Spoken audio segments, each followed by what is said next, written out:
Hey, what is up YouTube? This is Merman Master coming at you guys from the Team Time Riders Yu-Gi-Oh! Channel with another Yu-Gi-Oh! GX character deck. And today we are doing a Jesse Anderson Pure Crystal Beast character deck. Special shout out to maskedheroygo for the recommendation to do this deck profile. And I hope you guys enjoy it. So, starting things out right now, we're going to start with the Crystal Beast monsters. And one thing that I do want to note is that this deck is going to try to use all of the original Crystal Beast cards that came out and sprinkle in a little bit of the new stuff. But do note that the brand new Zenith Crystal Beast monster, Rainbow Dragon, has not been released. So that is something that you guys should probably take note of when I'm doing the deck profile. So first things first, guys, we've got 3 copies of Crystal Beast Sapphire Pegasus. Now, Sapphire Pegasus is your main monster in this deck and the key to many of your plays. Basically, when he is normal or special summon, you can add any Crystal Beast from your main deck, hand, or graveyard to your spell and trap card zone. And the spell and trap card zone is where the Crystal Beasts like to live and where their spell cards and trap cards and all of their stuff works. So having a card that can get them there easily and effectively is a very good card to have. And Crystal Beast Sapphire Pegasus also has the highest attack power of all of the Crystal Beasts, so something good to note as well. Next is the second best Crystal Beast currently right now before Zenith comes out, and that's 3 copies of Crystal Beast Ruby Carbuncle. Carbuncle is really good because when he is special summoned by any way, shape, or form, you can special summon any Crystal Beast that you have in your spell and trap card zone. So that allows you to load up your spell and trap card zone with Crystal Beast and then use Carbuncle to special summon them all to your board. Really good card and works if you grab them from your deck or from your extra deck. Next card we've got in here, 2 copies of Crystal Beast Topaz Tiger. Also pretty good, but he basically can attack, and then when he attacks, he gains 400 attack power. So he's kind of like Fossil Tusker in a way. Gains 400 attack power when he's attacking monster that your opponent controls. So pretty good card, and nice to have him in here at 2, but not a total necessity. Next Crystal Beast monster we've got is 1 copy of Crystal Beast Cobalt Eagle. I actually like this card quite a lot. It has grown on me specifically because you can combine it together with Crystal Bond and other stuff to return errant Crystal Beasts from your spell and trap card zone back into your deck. So it frees up zones, and it also will make a Crystal Bond, which you have to use with you have to have 2 Crystal Beasts in your deck. You can't have just 1 in there and resolve a Crystal Bond. So this can put 1 back in, allowing you to resolve a bond when you would not otherwise be able to. Also helps to resolve some of your other stuff, which special summons things from your deck. So really good card, and underrated, but not needed in here at any more than 1. Last cards we've got, 1 copy of Amber Mammoth. For people who love the show or who've watched the show know that he sounds like Arnold, but he's not as good as some of the others, but he is sort of like an attack redirector, so he redirects attacks to himself. We've got 1 copy of Amethyst Cat in here.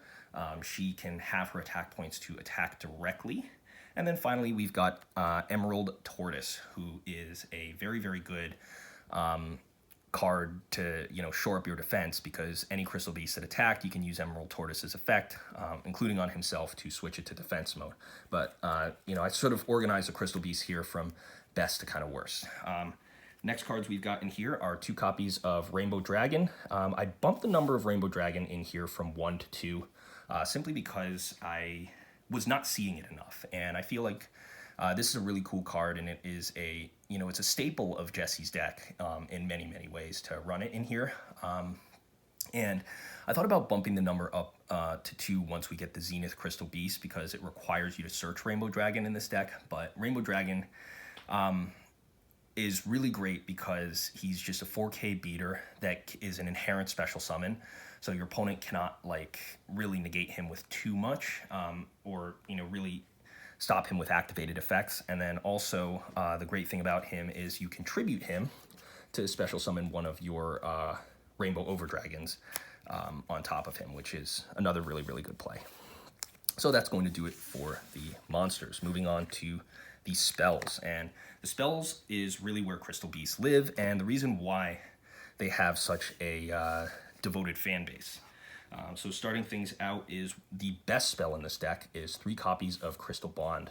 When this card came out, Crystal Beast players everywhere rejoiced. It is an absolute 3 of in this deck. You should not run it at any less than that number. Basically what Crystal Bond does is it allows you to add a Crystal Beast from your deck to your hand, and then you can set 1 Crystal Beast from your deck to your field into the spell and trap card zone, which is fantastic for a whole bunch of other cards in this deck, which I will get to very, very soon. Particularly this card right here, which it makes very, very live, and that is 3 copies of the Crystal Beacon. So the reason why this is really cool is because Crystal Beacon is a card that states that you can special summon any Crystal Beast monster that you want from your deck when you have 2 Crystal Beasts in your spell and trap card zone. So the idea is that you use Crystal Bond with your Crystal Beacon. So Crystal Bond will grab you Sapphire Pegasus your hand and will put Ruby Carbuncle in your spell and trap card zone. You then will activate, you'll normal summon the Sapphire Pegasus to place another Crystal Beast in there. And then now, all of a sudden, you've just used 1 card to put 2 Crystal Beasts in your spell and trap card zone and instantly make a Crystal Bond or a Crystal Beacon live. If you just summon another Pegasus and load up your back row with more and more stuff. So really, really cool card. And pairs well with a lot of the old stuff. And as I said, guys, you know, there is some of that new stuff in this deck, but I only like new stuff. You know, I'm not really running the pendulums and stuff in here. I only really like the new stuff if it just makes the old stuff better. And any new stuff that, you know, tries to do something different than what, you know, the old stuff does, I don't really care about. Now, probably the greatest search card in the deck is Rainbow Bridge.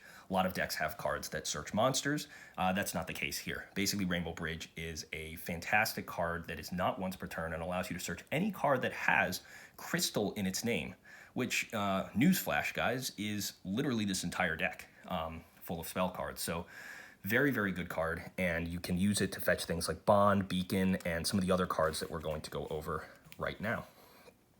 Next cards we've got in here, 2 copies of Crystal Promise. You use this card basically to special summon any Crystal Beast in your spell and trap card zone to your field. The card on the picture here is Ruby Carbuncle, which you can use to special summon Ruby to the field, and then Ruby will special summon anything else you got in your spell and trap card zone out to the field as well. So very, very good card. We've just got 1 copy of Crystal Blessing. You don't really send Crystal Beast to your graveyard that much, so never more than 1 of this will be live, but allows you to send to select any 2 Crystal Beast monsters in your graveyard and place them in the spell and trap card zone, which is a very, very kind of good play. Now, next card we have is a very powerful card that can be tough to activate at times, and that's Crystal Tree. Now, whenever a Crystal Beast monster is placed into your spell and trap card zone, you can add a counter to this card. Then you can send this card to the graveyard to place Crystal Beast monsters with a number equal to the number of counters this card had on it into your spell and trap card zone. So this card is actually really, really good to set up your Crystal Abundance play when you've got Crystal Bond. Because what you do is you activate Tree to the field, and then you use Crystal Bond to search and then place 1 in the spell and trap card zone, giving 1 counter. You then use your Pegasus to place another, giving 2 counters. You then send this away to the graveyard, and that will automatically load your back row with 4 Crystal Beasts on your very, very first turn, allowing you to get the extra draw spell effect from your field spell, as well as to also be able to activate the next card that we've got in this deck, and that is 2 copies of Crystal Abundance. Now, it is so surprising to me that a card this insane came out in the GX era, and it makes me realize why so many people are Crystal Beast fans. You know, I was ragging on this deck for being like a stupid deck for the longest time, but you know what they say, guys, you never, ever, ever diss a deck before you have a chance to pilot it for yourself.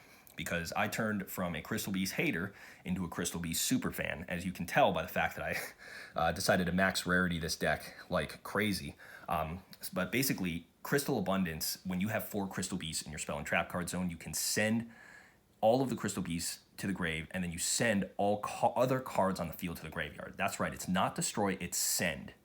Non-targeting, non-destruction, removal from the board, and then you can special summon Crystal Beast from your graveyard equal to the number of cards you sent by this effect from your opponent's side of the field, which is absolutely amazing and does not negate any of the effects that you've activated as well. So that means if you're putting Sapphire Pegasus back there or other things like that, you can instantly activate this effect and get those off. So good, and definitely a absolute requirement in this deck. The next card we have is sort of more of a flavor card. That's one copy of Crystal Release.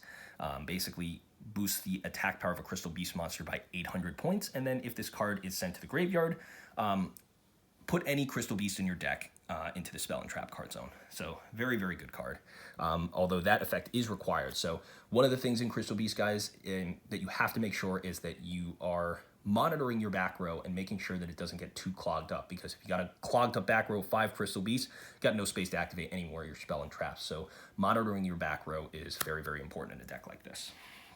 Now we've got the final couple of spells in here. We've got 2 copies of the field spell. This is Ancient City Rainbow Ruins, and what you use this card for is another really good GX card that was ahead of its time.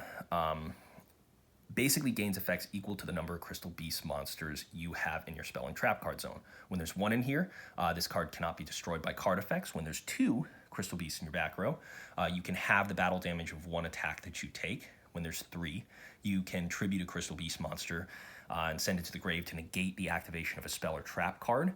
When there are 4, you can, once per turn, you can draw a card. And finally, when there are 5, you kind of get the effect of your Crystal Promise, which is to take one of the Crystal Beasts you've got and special summon it to your field. So you special summon the Carbuncle, and then that will get the rest. Or you could just special summon, you know, another Crystal Beast back to give you some space to activate Abundance. It's your choice. And the last spell card we've got in this deck is double copies of Rare Value.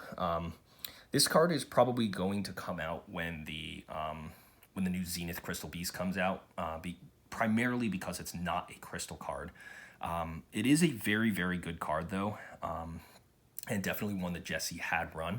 But basically, when you have any number of Crystal Beasts, as long as it's 2 or more Crystal Beasts in your spell and trap card zone, your opponent can choose one of them to send to the grave, and you draw 2 cards. So pretty low amount of cost for pretty good return on investment. So definitely a great card to consider running in any Crystal Beast strategy, whether it's a casual character deck like this, or if it's far more competitive. That's going to do it for our spells. Our traps are not going to really take too long, guys. Let's see here. Starting out for our trap cards, we have the Fusion Trap itself, and that is 2 copies of Ultimate Crystal Magic. When a Crystal Beast monster is destroyed by battle and sent to your graveyard, you can send any 7 Crystal Beast monsters with different names from anywhere, but most likely from your deck, hand, or field to the graveyard to special summon the Ultimate Crystal god known as Rainbow Overdragon to the field. And this only works if it's destroyed by battle, so that is kind of an unfortunate thing, but basically it allows you to special summon your Rainbow Overdragon. And another unfortunate thing is that it cannot it does not work if one of the Crystal Beasts that's needed for the summon, you know, your only name of that Crystal Beast is like in your graveyard or is banished or whatever. So you got to make sure that you're keeping all the stuff in your deck until the perfect timing where you can trigger this card. But Rainbow Overdragon more than pays for the amount of price, and it also sets up your graveyard as well for this special summon of a Rainbow Dragon. So you can easily go for some crazy cool OTKs. And Rainbow Overdragon is a great card by itself with cool effects. But if a Rainbow Overdragon or Rainbow Dragon is destroyed, you can set as many Crystal Beasts as you want to your back row, which is another nice perk of this card. Next card I think is my personal favorite trap in this deck. We've got 2 copies of Crystal Conclave, and what this card is it's a combined total thing. It's also a battle destruction kind of card where if you destroy something by battle, you can special summon another Crystal Beast from your deck. This is a great way to pull Carbuncles out to get a whole bunch of your Crystal Beasts back and let them act as sort of chump blockers and stuff for your opponent's stuff.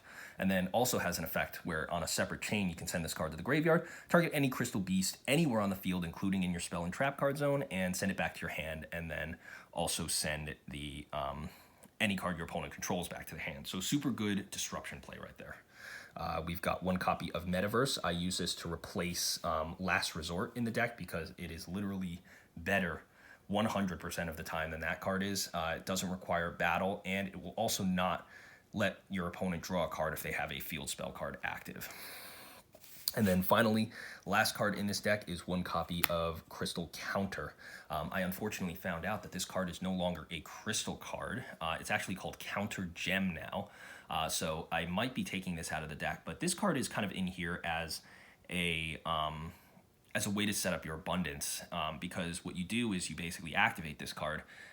It destroys everything on your board and then brings 4 crystal beasts from your graveyard into your spell and trap card zone, and that perfectly will set up an abundance play for you and allow you to activate it. But it does require a lot of setup to activate, and I justified it because everything, you know, to me it was called a crystal card, so I could easily search it when I needed it with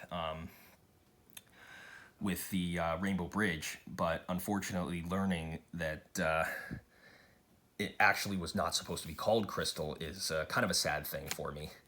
So I'm a bit split, but it's a really cool card, guys. It's a really cool card, and I love having it in high rarity, so really can't complain too much. Now we only have 3 things in the extra deck. I'm not doing like a Link variant of Crystal Beast at all. That's 3 copies of the Rainbow Overdragon. So to finish things out, he's a better version of Rainbow Dragon that can activate his effects on the turn that he's summoned. Basically, he can bounce himself back to shuffle everything on the field back into the deck, which is super, super fun.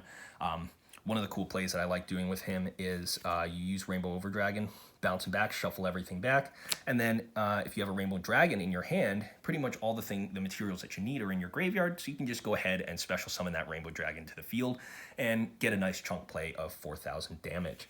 So guys, that's going to finish it up for the Jesse Anderson character deck. I really hope that you guys enjoyed the video. If you did, please remember to rate, comment, and subscribe to the Teen Time Riders YouTube channel for more videos just like this. Thank you guys so much for watching, and this has been the Mermail Master, signing out. Catch you guys next time. Peace.